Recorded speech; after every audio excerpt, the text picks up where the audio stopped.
Hello, everyone. Happy Saturday.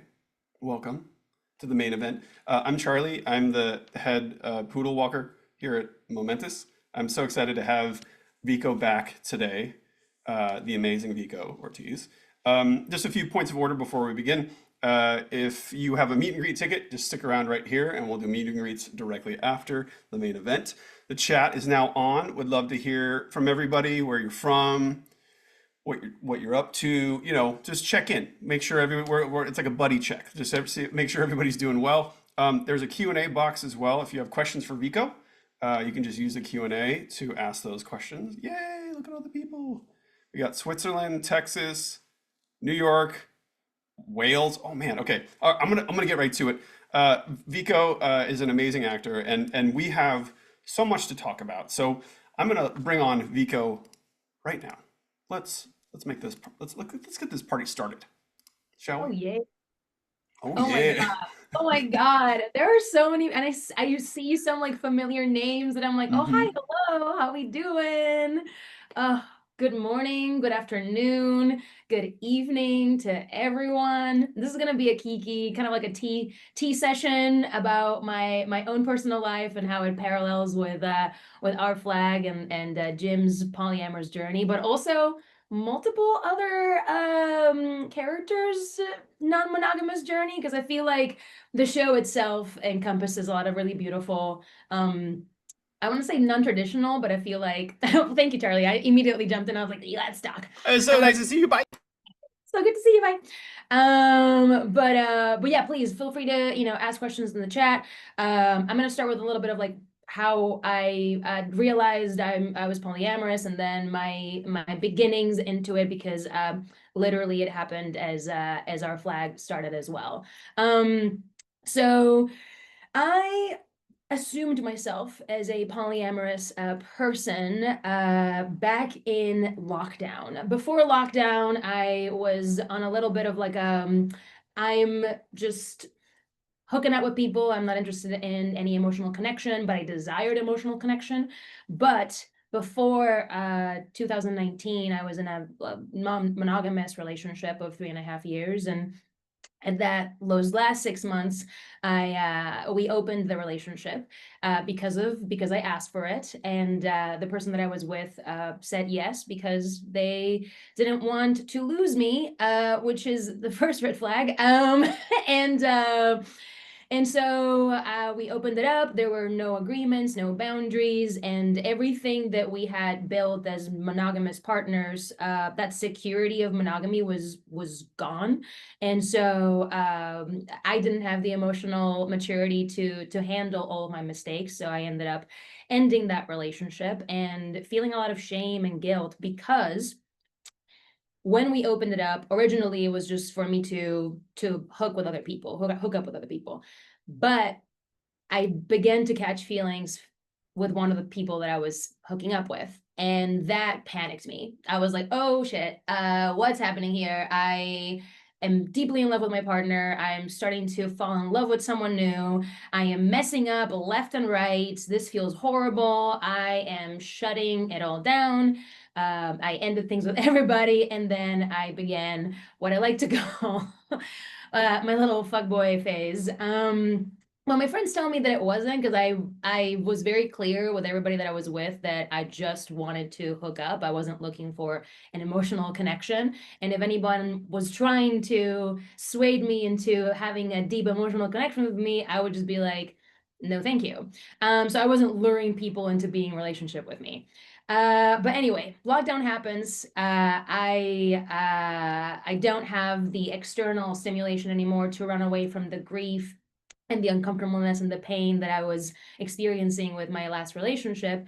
And I had nowhere else to look but inside. And in that process, I was like, okay, I am polyamorous. I can fall in love with more than one person at a time, but then how can I do this in a way that's sustainable? And I started to chat with someone during lockdown who was also describing themselves at the time as solo polyamorous. And at the time, for me, also solo polyam seemed like it helped me kind of like remember that I also need to prioritize myself and my needs, because in the past I have a tendency to be codependent. And so solo polyamory helped me be like, oh wait, you're right, I also have a relationship with myself. And so when I started to talk to this other person who was solo polyam, I was like, beautiful, we got this. However, because it was lockdown and there was a lot of, there's still a lot of risk of exposure.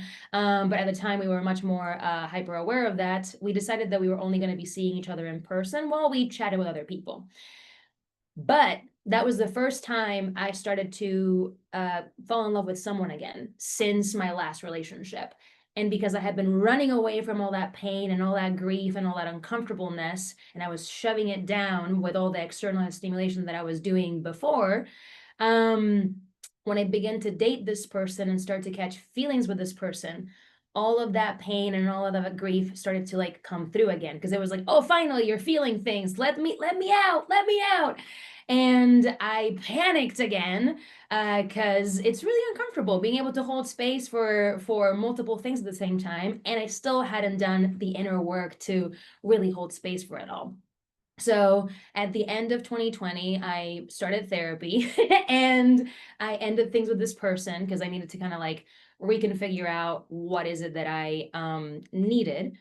And fast forward to May of 2021, I book our flag. I am back in LA. And within the month or so of filming, I reconnect with someone that I had not necessarily like a crush on, but we had like seen each other at different like parties and events in the past. And it was like, hey, what's up? And I knew that this person was in a long-term partnership.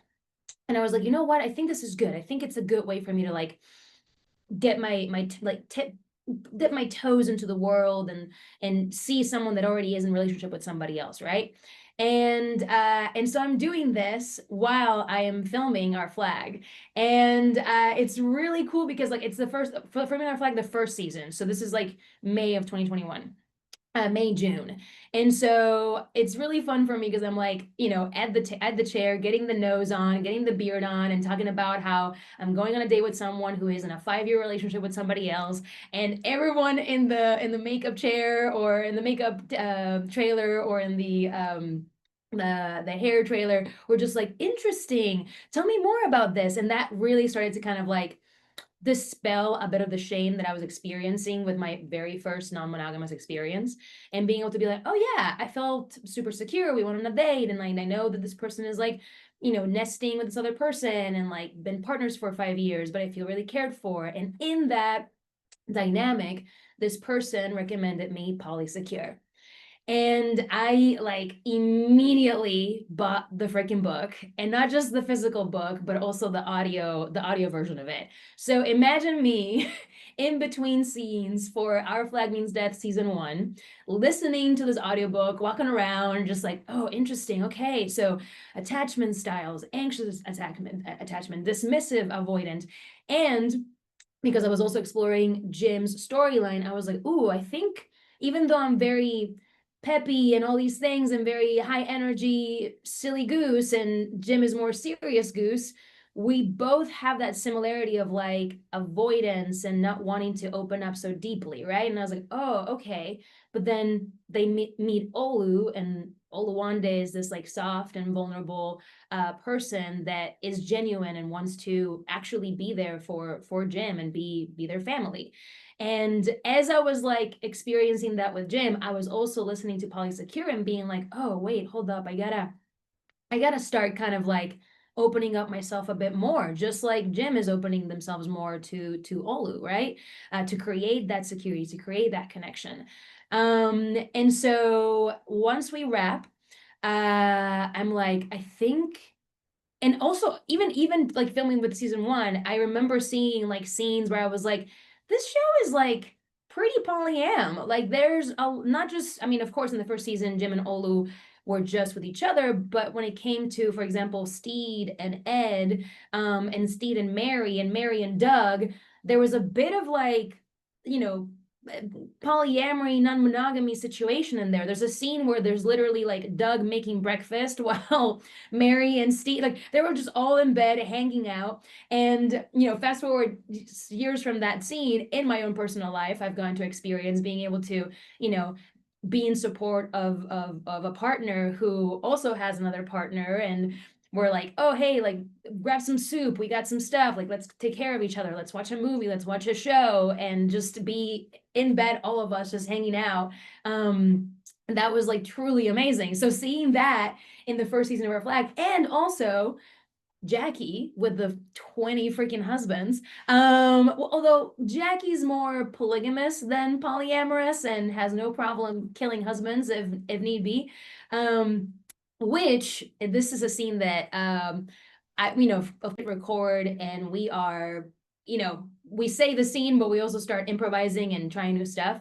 And the scene where like Jim and Jackie are having their little post-fight conversation, me and Leslie started, you know, going at it with storyline, and Leslie Jones actually was like, listen, your look of Jim with the beard is like my type.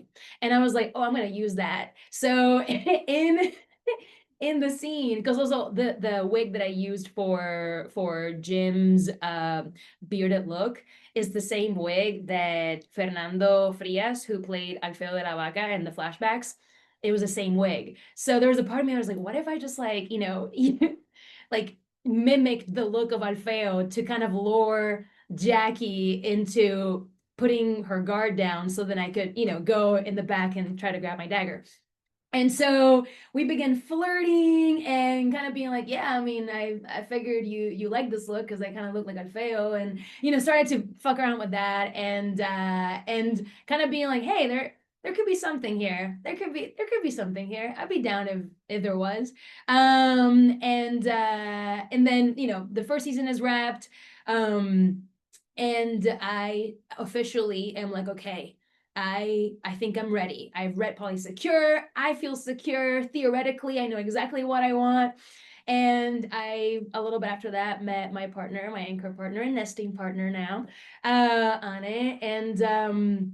And we were together for like 7, 8 months until I met my next partner, and that was right before we started filming the second season of Our Flag. And at that point, I already was like, oh no, for sure. I'm polyamorous. I want to create sustainable relationships. I want to create secure relationships, safe relationships, vulnerable relationships. And when I started filming the second season for Our Flag, and I started reading the scripts, I was like, oh wait, hold up. Now Jim has a new love interest, but what's going to happen with Olu? What's going to happen to Samson, my also sweetie pie, right? And as we began to read the scenes, I was like, oh, hold up, the reconnecting scene. Like, am I saying this because we're breaking up, or am I saying this because like we're shifting the relationship and it's becoming something else and something much more deeper and much more nuanced, right? And you know, talking to Samson, I was like, let's do this. Let's have this expansiveness. And actually the scene that you see in the second season got cut in half, because after when the reconnection scene happens where like Jim is like, I saw her boobs moment, after that, I also, you know, Jim also asks Olu about the captain, because they know Olu has a type. Olu loves people that are powerful, that are, you know, they got that little swag, right? And of course, I feel like, you know, in relationships with each other, right? We always meet people that are mirrors to us. And I feel like with Jim and Olu, the relationship there, they've grown so much. They have unpacked so much. They begin to take from each other like that softness, that astuteness, that bravery, that courage, that vulnerability. And of course, the people that now Jim and Olu are attracted to outside of each other are folks that are going to unpack more of that. And Zheng is kind of like a version of Jim that was like in the past also very hard, very like intense, very like walls up. I don't want to be vulnerable with you, but then meets Olu, and Olu is like, hey, like I'm a safe place to be.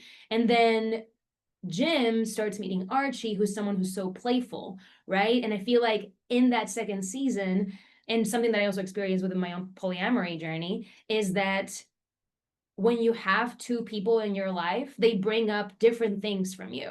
And you either can be like, "Ooh, okay, this is interesting. I can access more of my playfulness with this person. I can access more of my vulnerability with this person. How can I then also kind of like bring a little bit of both things into the fold, so I'm not fully two different people, because that's also not fun." But encompass that and grab from a little bit here, a little bit there, and start nurturing your own inner world. And I feel like with Jim, they started the show very reserved, very like, I don't trust anyone, I'm on my own, slowly but surely opening up, accessing that softness, accessing that hope.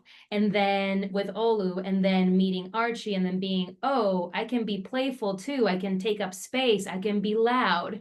And seeing that growth with like Jim, I also saw within myself. Because similarly, I was seeing two people at the same time while filming the second season. Actually, it was really fun too, because when I got there to New Zealand in the second season, a lot of my cast members, friends, were like checking in with me, because we had talked about me being polyamorous in the first season, in our breaks and stuff, but I was just starting off my journey. And then when I got to New Zealand, I was like, yo, I have a partner, and I started seeing someone, and it's like fucking rad, and everyone's like seeing other people. Like at some point, the polycule that I was part of had like 12, 13 people. Um and being able to like be there and talk to my coworkers and friends about my journey was like, holy shit. And especially with Samson and with Mads, because we spent the most time together in the first like bracket, and then as Rebo started to join in, we all got really excited to explore what garlic soup could be. So some like deleted scene moments that maybe some of you'll know, I don't even know. So yes, the first scene between Jim and Olu, half of it got cut, where literally also Jim is being like, that captain is hot. Like, I see you looking at her, like, what's up? And obviously not like that. This is me. And then after that, there was a moment in where officially got called Garlic Knot. Where when the cursed jacket is happening, before we're in the salt circle, there's a scene where I'm like rummaging through the kitchen looking for garlic and looking for salt. And as I am like rummaging and panicking and trying to like protect the people that I care about, Oluwande and Archie are in the back discussing what it's like to be with Jim when like this is happening, because Archie had never seen Jim like in this like state of like, eyes looking red, let's fucking go, we gotta get it going. And Olu was like, oh yeah, I've seen them do this before, like they'll be fighting a little bit, I just gotta like follow suit. And then they start exchanging a little bit of like, this is really hot, isn't it? Oh yeah, I'm like really into this. And and in one of the improvisations, Mads was like, is it wet below deck? And then Samson just went along with that and was like, it's wet below deck too. And just like kept going around. And in that one too, after I gather all the ingredients to make the salt circle, I also hand them the ingredients and say mis amores, because I made sure I was like, hey, like these are my loves, these are people that I care about, that they're part of my life. And then as we were exploring this, right, this like little triad situation, the writers were asking us like, okay, so how do you guys feel if like in one of the episodes there's a little something more between these characters? And when I say a little something more, because we're in tea time, a threesome. And originally it was going to be for Calypso's birthday. So when we found out that we were going to be in a threesome, it was like, holy shit, oh my God, okay, wait. And we were just like giving pitch ideas on how it would look like who's going to be on top of who, um, what was the equation going to look like, and we were really excited about that. And then it got shifted. So we were like, oh no, okay, how do we still honor the fact that there's like a love and a care around all of us? Also, because in that episode, when we are buying the stuff for Calypso's birthday, Jim and Olu have a moment at like a flower shop. And actually, the flowers that Olu has at the end of Calypso's birthday are jasmines. And in that scene, Olu smells the jasmine and reminds him of Zheng, oh my gosh, my Spanish. I've been speaking Spanish for like 2 months and my English is like accented all the way. Zheng.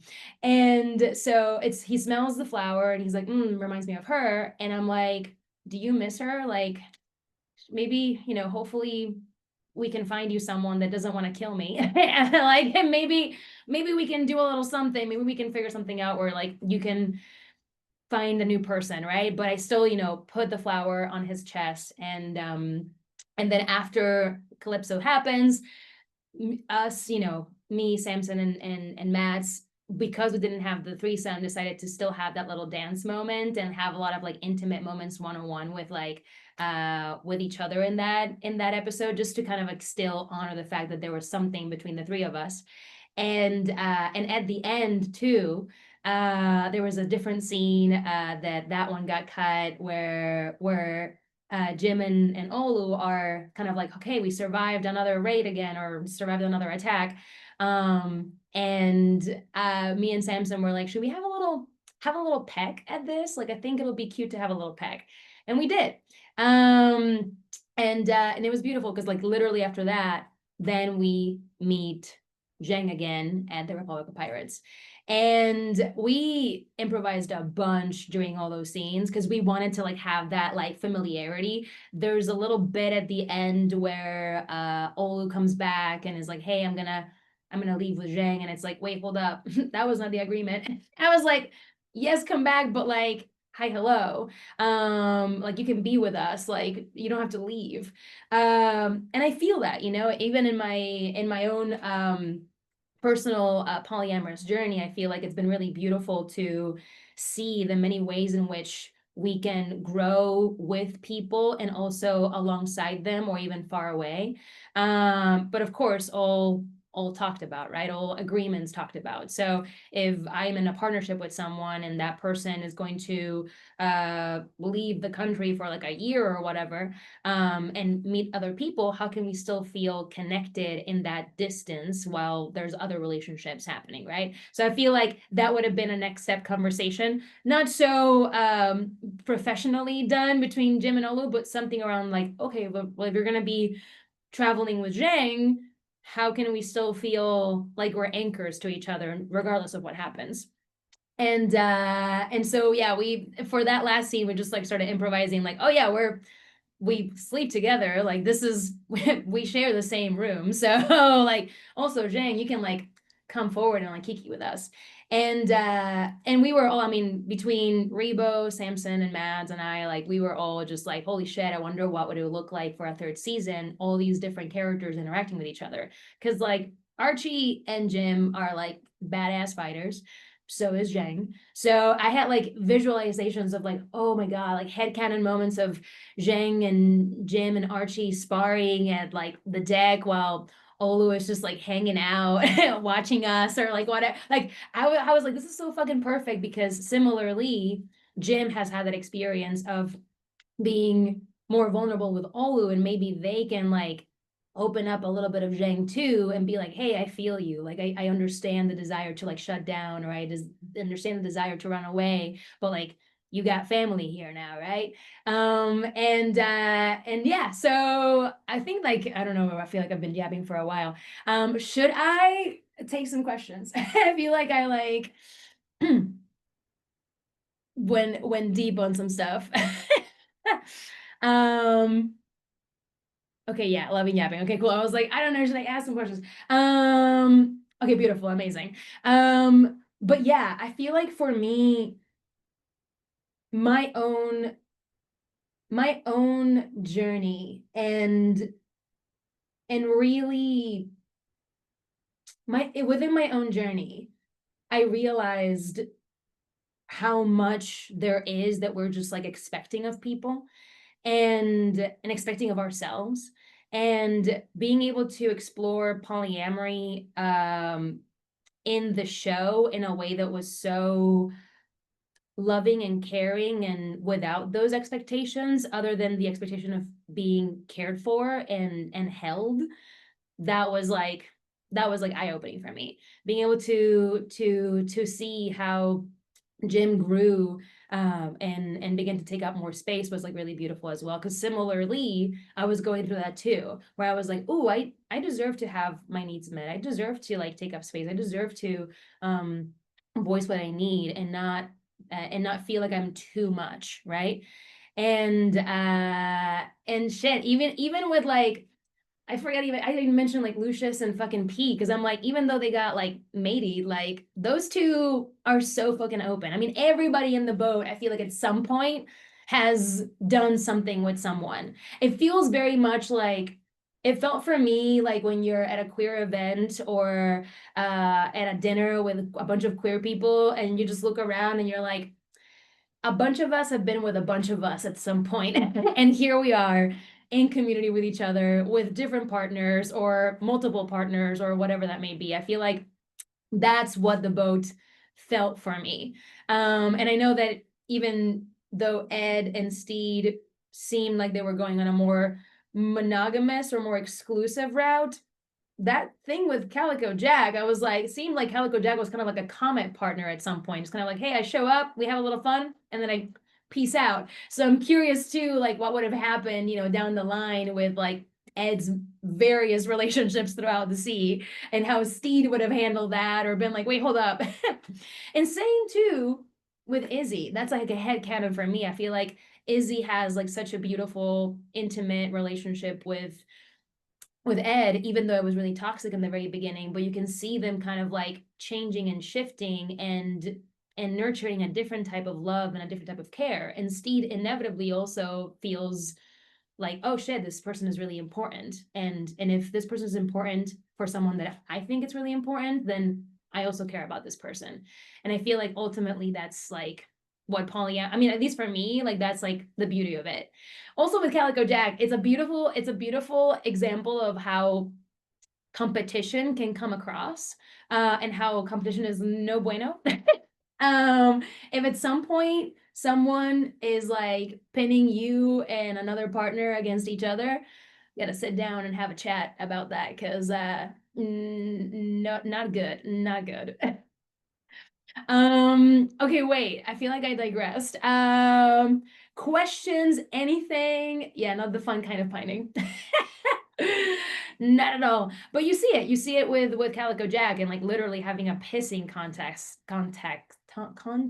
There it is. With Steed, which I thought was really fucking funny. But when it happens in real life, you're like, wait, hold up. We're not competing. We're supposed to be here for each other. Hi, hello. We love and care about the same person. There's no need to compete. We won already. Yes, compersion. And I feel like that's really, I think that at least between the polycule of garlic soup, I feel like compersion really is something that gets explored and celebrated a lot. I feel like maybe Zheng in the beginning was like a little bit skeptical, but then I feel like as she starts to get to know more of us, and it's like, okay, wait, hold up. These little cuties are nice. I'm into it. Mm. How are we feeling? How are we doing? Oh wait, gravy basket. Izzy in the gravy. Yeah. How we doing, Charlie? We're doing good. There are a few questions in the Q&A box I Yeah, can read to you if you want. I know. I was like, I can't look for them anymore. I was like, I'm looking at the chat and I was like, I don't know. And there's a lot of fun happening in the chat, let me tell you. So I want to start with an off-topic one. Off-topic, Jasper asks, but I love your shirt. Do you remember where it's from? So, style. It is. I stole it from my partner because we share the same. Perfect. Yeah. Best shop ever. Um, Yep. So Chloe asks thoughts and advice on coming up against the one penis policy for the poly bi pan femmes out there. Ooh. I definitely want to say that that would be a conversation to deepen and explore with the partner who's asking for the one penis policy. Yeah. Oftentimes when someone asks for that, I feel like it's coming from a space of insecurity and the Mm, thinking that masculinity or like cis men have a much more have a higher chance to like steal you or whatever that may be. And so I think it would be important to sit down with your partner who's asking for that and be like, what exactly is coming up for you that you're asking for this and that you think that me seeing other people who don't yeah. have a penis is less threatening to have another, guy.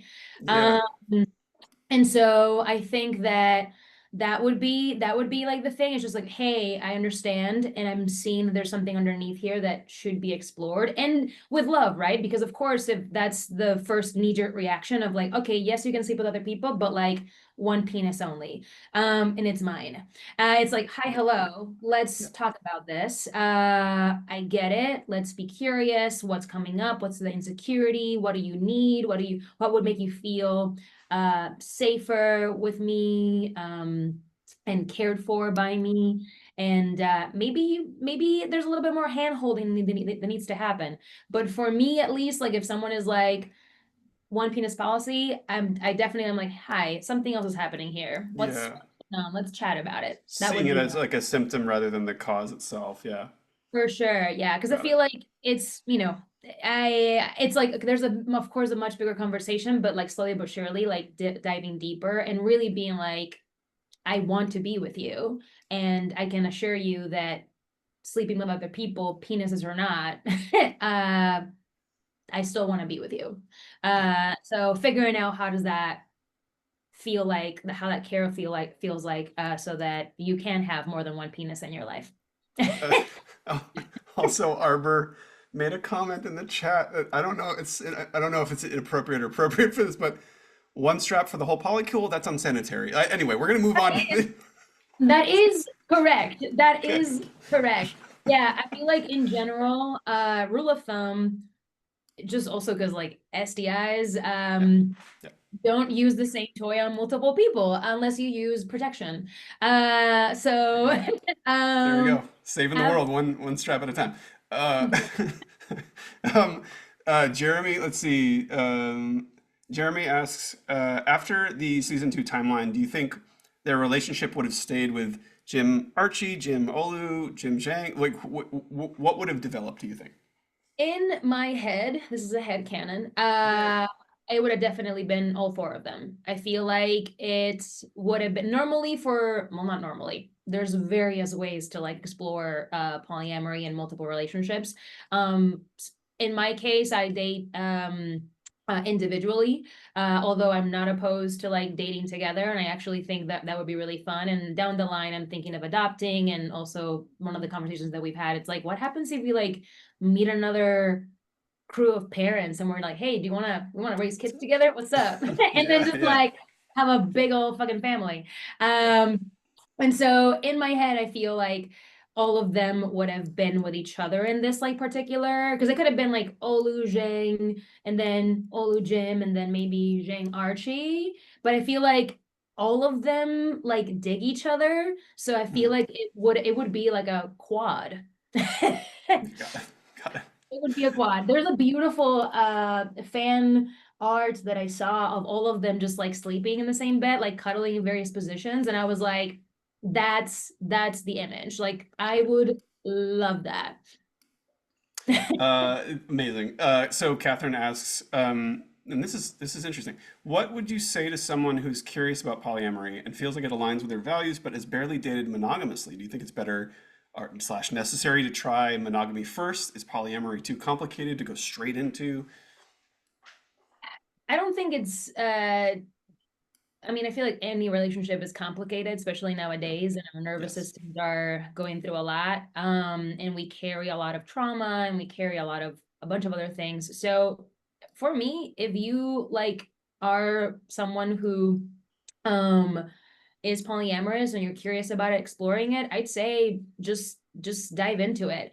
More than likely, if you start dating other folks who are monogamous and you yourself are polyamorous, you might want to also tell that from the very beginning, because it might happen that down the line in that relationship you're like, hey, actually, like, I want to see other people, and that person who is monogamous might have a really hard time understanding that shift all of a sudden.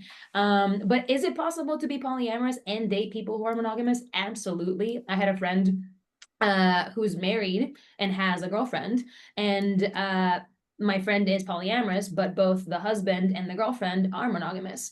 And they have this really beautiful polycule thing going on. Of course, tons of communication, but I'd say definitely just like jump in and check out other polyam folks, other non-monogamous folks. Maybe which, it's not that it's hard, but finding people who are already partnered, who have experience, so you can slowly but surely, dive into that. Now, for me, someone that has polyam experience, it's someone who has had multiple stable relationships at the same time for over a year. So it doesn't make you less polyamorous if you haven't done that. It's just that there is, I mean, even for myself, like before I dated multiple people for over a year, I was still very inexperienced. And there was a lot of stuff that I was like bumping my head against. I was like, oh, wait, hold up, capacity, wait, hold up, this needs to get adjusted, or I need a different agreement for this, or like whatever. And I was also a recovering people pleaser, so I was like, whoa, hold up. Yeah. But definitely, like, if you wanna maybe be around people who are more experienced, ask them how many relationships that have they had, or do they have right now, and how long those relationships have lasted. I feel like, yeah, if I go out with someone and they're like, oh yeah, I have like 4 partners, but they've all been like 2 months, 3 months, 6 months, I'm like, okay, interesting. But not saying like shut it down, but just like, okay, let me see if this person actually has the tools to like create sustainable long-term dynamics. Not that you always need to be in a long-term dynamic, but it's always good to kind of be like, what's your experience like? Got Yeah. it. Lily asks, she has a nerdy backstory question, which is growing up as an instrument for revenge. Did you think Jim's experience did you think Jim experienced relationships before Olu, or was that option closed off for them? And how do you think that might have affected the practice of polyamory? I think, well, that's a beautiful question. In my head, I did not see Jim having relationships with people before Olu. Mm, I do think that Jim slept with people. mhm, Um, Not that many, I want to say. I feel like Jim used, they saw themselves like we said, kind of like a vehicle for revenge, a vessel for revenge. They didn't really start to explore who they are until they start, hanging out with the crew and having actually time to think about who they are outside of just killing the siete gallos. So I feel that Jim did not have a relationship prior, okay. uh, but perhaps had slept with people just to get closer to whatever the fuck they needed to get closer to. So they were using their body in, in sexual ways more as like a means to an end rather than just like connectedness. It was like, ooh, I need to get information from this person. They're flirting, sure, let's fuck, and then like get onto the next thing, and then kill people. And it wasn't until like they met Olu and then starting to kind of like have time to figure out who they are and then have more connectedness. So I feel like Okay. Jim with Olu that first time is like Jim, not like necessarily their first time having sex, but the first time they had connected sex. Got it. Interesting. So Jim is sort of a walking embodiment of fuck, marry, kill then, having done this and Yeah, then this and then yeah. Okay, I great. know, literally a walking embodiment of fuck money. Okay. We have another. I love it. All right, we have time for just I think one more question here.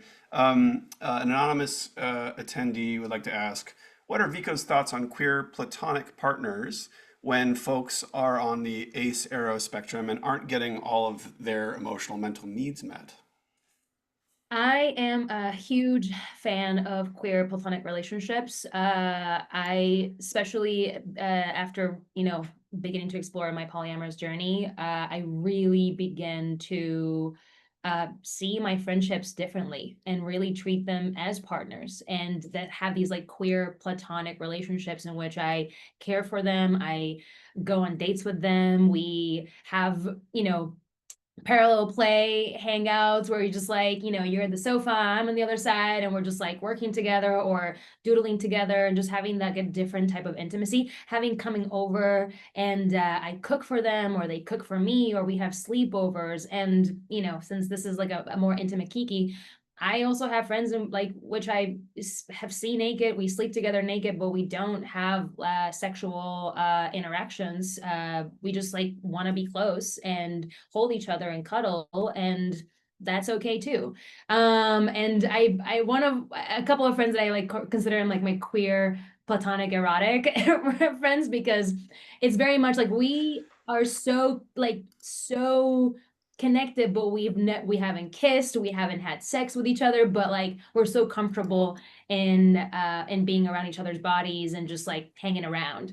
And I think that that's really sweet, and I love exploring that. And I feel that in the past, when I mean I grew up Puerto Rican, and I grew up born and raised in Puerto Rico. I am Puerto Rican forever. Uh, and uh, and originally, my thought of a relationship was that possessiveness, like you have to be mine, like forever. And polyamory began to unpack that a bit, and I was like, wait, hold up, why am I hoarding people? Everyone should have the choice to like be who they want to be and be who they want to be with. So do I. And then that began to yeah explore my friendships in a way that felt very sweet and genuine and very caring. Like I yeah have a couple of my friends I consider partners. We like it's people that I consider in my life and my choices if I decide to move out of the country. Like it's people that I keep in my close knit. Yeah, deep connection. It's so powerful, that community. Well, thank you, Vico. That was amazing. People, I think the chat was just lit the entire time. Like you have some I really brilliant fans here. I want to let you all know as well, and I think I see Denise. I chose your fanfic, and I owe you all Mads and I reading it. Mads is in Australia right now for a baby shower, and it is 3 in the morning. So they were like, I don't know if I can make it, but we'll record it, and then we'll send it out to everybody who came here. But we're very excited. So Mads shall you'll have a video of me and Mads being silly Jim Archie for I think it was the fic the it's called snakeskin or unshedding snakeskin or something around I forgot the title, but it's fun, it's sweet, it's cute, and it really also gives me that like head canon of what it would have been like to have Jim, Archie, Olu, and Zheng like collaborating with each other and just hanging out. So I thought that was cute. So A- thank you. And make sure you follow Vico on Substack. We've put the link in the chat here. It's a great way to support artists in general. It's a great platform for artists to help support. Over there, I've been slowly but surely writing more about like the polyam journey with much more detail, and I'm going to be diving into like shame and guilt and what comes up when those things happen, and how to uh just be gentle with yourselves when you have needs. And oh yeah, I forgot to mention that too, that in the filming of the second season, I like started, like with a spiritual coach, sitting down and really sitting down with what my needs look like, what my care looked like, what my values looked like, so that as a recovering people pleaser, I knew what I wanted and then how to access that in all the relationships. So I'll be sharing that journey as well on Substack. Beautiful. Yeah, people are asking you to write a book. So yeah, maybe that will It come is, one day it is too. hopefully coming. I'm like, I've been in so many meetings and I'm just like, just do Just it and just give it to me. yep. But Hmm. it's right now it's the working title is Diary of a Fuckboy. And it's kind of like journal entry style as I it's gonna be like auto fiction because of course I will be talking about other relationships and I want to honor people's privacy.